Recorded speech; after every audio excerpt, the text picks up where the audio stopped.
Terima kasih atas sambutan hangatnya di Penida Official. Saya siap menyajikan berita atau informasi terkini dan aktual untuk Anda.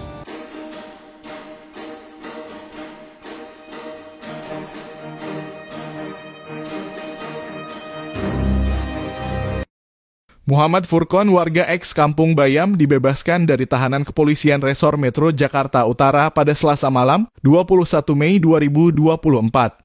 Namun setelah keluar dari tahanan, Kampung Susun Bayam, Papanggo, Tanjung Priok bukan lagi tempat tinggalnya. Muhammad Furqon berdiri di depan barisan truk dan bus yang akan mengangkut warga dari Kampung Susun Bayam ke hunian sementara di Jalan Tongkol 10, Pergudangan Kerapu 10, RT 009 RW 001, Ancol, Pademangan, Jakarta Utara, menyatakan bahwa ini adalah contoh nyata ketidakberpihakan kepada kaum papa dan jelata.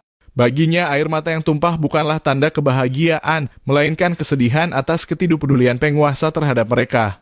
Furqon, yang baru saja dibebaskan setelah negosiasi yang sulit antara warga dan pihak PT Jakarta Propertindo dalam kurung Jakpro, merasa bahwa warga yang akan menempati rumah susun tersebut akan berkabung. Malam ini, anak-anak berusia 5 tahun, 3 tahun, dan bahkan yang lebih muda lagi berdiri dengan mulut terbuka lebar saat barang-barang mereka diturunkan dari lantai 2 rumah susun tempat mereka tinggal sejak Maret 2023. Seorang bocah perempuan sekitar 5 tahun hanya mengikuti bapaknya yang membawa sebuah tas di punggungnya tanpa sepatah kata. Di tangga, anggota security berbaris dengan penuh kerjasama saling membahu untuk menurunkan barang-barang milik penghuni Kampung Susun Bayam.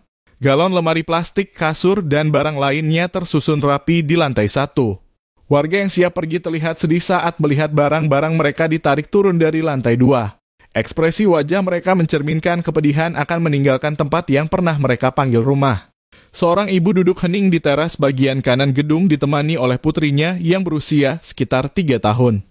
Tatapannya lepas ke arah JIS, bangunan lapangan sepak bola yang dilingkari lampu warna-warni. Ketika ditanya apakah mereka akan pindah ke hunian sementara, ibu tersebut tidak memberikan jawaban langsung. Namun dengan pelan, dia hanya menganggukkan kepala sebagai tanda persetujuan. Ekspresi hening dan tatapan mata yang terarah ke kejauhan mencerminkan perasaan campur aduk yang mungkin dirasakan oleh mereka berdua. Pindah ke hunian sementara memang merupakan kesepakatan antara warga dan Jakpro. Kesepakatan ini muncul setelah Jakpro mengirim petugas untuk mengusir warga dari Kampung Susun Bayam.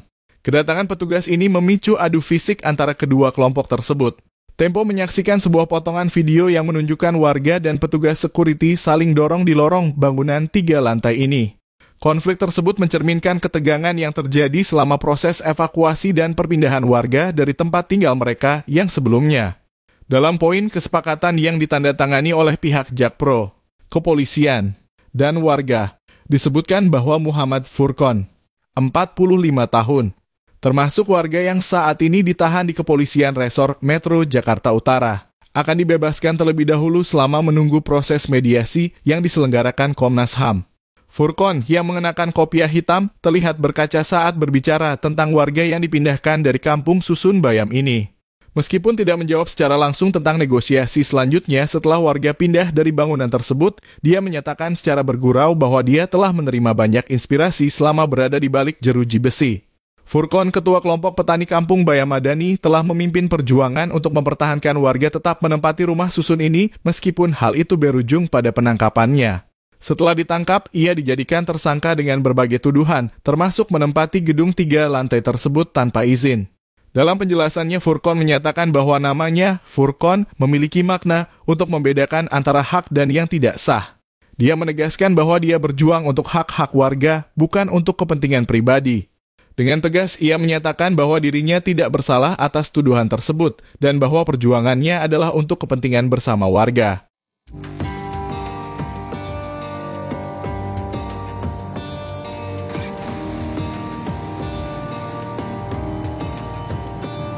Sekian berita yang dapat kami sampaikan hari ini. Sampai jumpa pada waktu berikutnya dan berita selanjutnya. Jangan ragu untuk subscribe dan memberikan komentar. Salam dari Penida Official.